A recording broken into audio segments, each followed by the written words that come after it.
بابا جی یہ رہنمائی فرمائیں کہ آپ صبح و شام آیت کریمہ میں لا الہ الا انت سبحانک انی کنت من الظالمین 40 مرتبہ پڑھنے کو دیتے ہیں، لیکن کیا صبح و شام 40 مرتبہ آیت کریمہ پڑھنے کے ساتھ اس کے علاوہ بھی آیت کریمہ بطور استغفار ہم اپنی مرضی سے کھلا پڑھ سکتے ہیں یا نہیں؟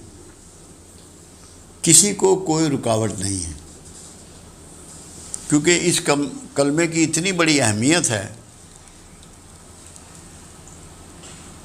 کہ اللہ نے ان کو یہ کہا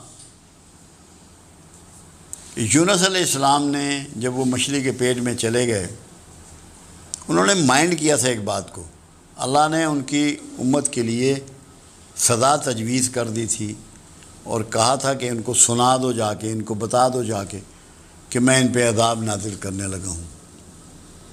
وہ لوگ بوریاں اوڑھ کے کھلے میدانوں میں چلے گئے، کپڑے اتار دیے، توبہ کی، سر سجدے میں ڈال دیے۔ اللہ نے توبہ قبول کی اور ان کی سزا ٹال دی۔ جب سزا ٹالی اور کہا یونس علیہ السلام سے کہ لوگوں کو بتا دو، تو انہوں نے دل میں اس کو محسوس کیا کہ لوگ مجھے جھوٹا نبی سمجھنے لگ پڑیں گے، تو اللہ نے ان کو مچھلی کے پیٹ میں پہنچا دیا۔ مگر اللہ کی سنت یہ ہے، جیسے اللہ نے توبہ آدم کو سکھائی، ایسے ہی توبہ یونس کو سکھائی۔ یہ اللہ کی سنت ہے، یہ اللہ کا طریقہ ہے، کیونکہ قبول تو کرنا چاہتا ہے، اسے پتہ ہے میرا پیغمبر ہے، کوئی اتنی بڑی پنشمنٹ نہیں اس نے اس کو دینی۔ تو کیا دعا سکھائی؟ لا الہ الا انت سبحانک انی کنت من الظالمین۔ اے اللہ تو ہی عبادت کے قابل ہے اور تو ہی پاک اور بے عیب ہے، بے شک میں ظالموں میں سے ہوں۔ یہ اقرار ہے جو بندے نے کرنا ہے، یہ اقرار سکھایا۔ اس اقرار کے بدولت قرآن نے کہا یونس تا قیامت مچھلی کے پیٹ میں رہتا اگر ذکر والوں میں نہ ہوتا۔ تو ذکر والے کون ہوئے؟ جو آیت کریمہ پڑھیں گے، جو اپنے گناہوں کا، اپنی خطاؤں کا اقرار کریں گے، اللہ کی پاکی کا، اللہ کے الہ ہونے کا اقرار کریں گے، جس کے صدقے میں اللہ نے مچھلی سے کہا کہ اس کو اگل دے، اور اس نے کنارے پہ ڈال دیا یونس علیہ السلام کو۔ پھر اللہ نے کدو کی بیل اس کے اوپر ڈال دی، بتا دیا کہ اگر کوئی حبس بے جا میں رہے، مچھلی کے پیٹ میں رہے، جہاں آکسیجن کم ہو، کھانے پینے کو نہ ہو، تو اس کے وہ جسم ایسے ہو جاتا ہے جیسے روئی کے گالے۔ اس کی فٹنس کے لیے کدو استعمال کراؤ۔ یہ اللہ نے مہربانی کر دی۔ تو آیت کریمہ وہ ذکر ہے جو بہت بڑی فضیلت کا باعث ہے، اور کوئی مصیبت، کوئی پریشانی رہتی نہیں اگر آپ اس کو اپنی زندگی میں داخل کر لیں، اس کو چھوڑیں نہیں، اس کو پکڑ لیں۔ میں ایک دفعہ لاہور میں تقریر کر رہا تھا اور میں نے کہا کہ آیت کریمہ آپ بے وضو پڑھ سکتے ہیں، یہ میں نے لفظ کہے۔ ایک صاحب تھے، کوئی پتہ نہیں کون سے مکتبہ فکر کے تھے، وہ ظفر صاحب کے پاس گئے، میں تو واپس آ گیا جیلم لیکچر دے کے۔ وہ کہنے لگے تمہارا استاد جو ہے اس نے بڑی بے دینی کی بات کی ہے۔ ہاں جی، کیا کہا انہوں نے کہا کہ آیت کریمہ آپ بے وضو بھی پڑھ سکتے ہیں۔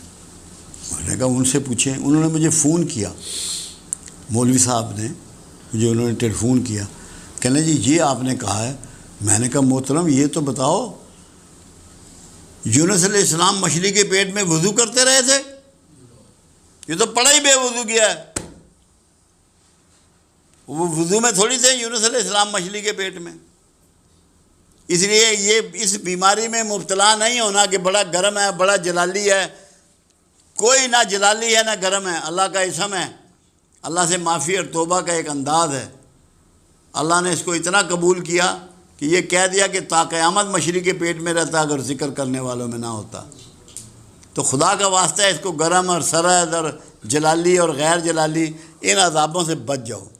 اللہ کو یاد کرو اور دل سے کرو اور معافی مانگو اور توبہ کرو۔ ہر وقت پڑھ سکتے ہو، جتنا چاہے پڑھ سکتے ہو۔ یہ کلمہ نجات دینے والا ہے، مصیبتوں سے بچانے والا ہے۔ رحمت کا سب سے بڑا ثبوت کیا ہے؟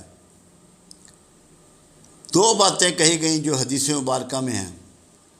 اللہ جب کسی پر رحمت کا ارادہ کرتا ہے تو اس کی آنکھ اس پر کھول دیتا ہے۔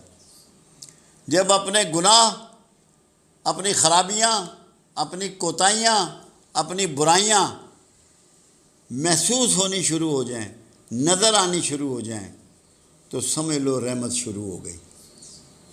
اگر دوسروں کے عیب اور کھوٹ تمہیں نظر آ رہے ہیں تو تم پہ رحمت شروع نہیں ہوئی۔ جب صرف تمہیں اپنے عیب اور اپنے کھوٹ نظر آنے شروع ہو جائیں تو رحمت شروع ہو گئی۔ اللہ نے کرم کر دیا کہ تمہاری آنکھ تم پہ کھول دی، تم نے اپنا احتساب شروع کر دیا۔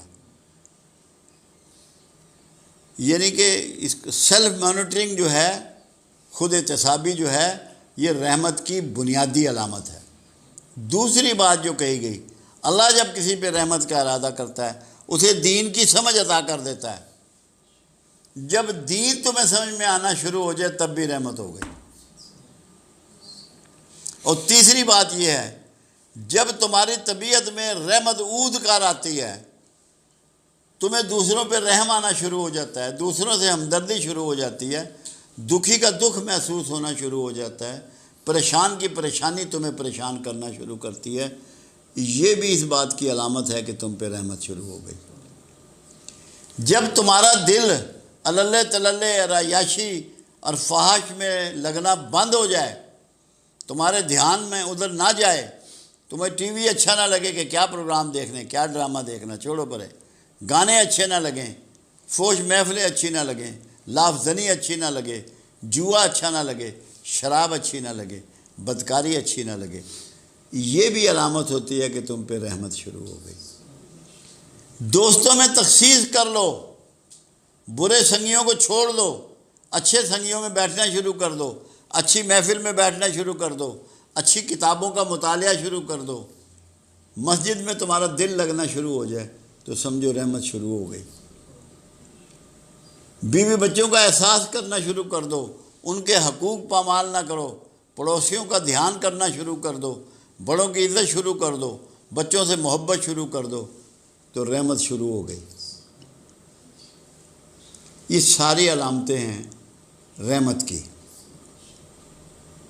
کہ تمہارا رویہ مہربان انسان کا ہو جائے، ہمدرد انسان کا ہو جائے، مخلص انسان کا ہو جائے، تو سمجھو تم پہ رحمت شروع ہو گئی۔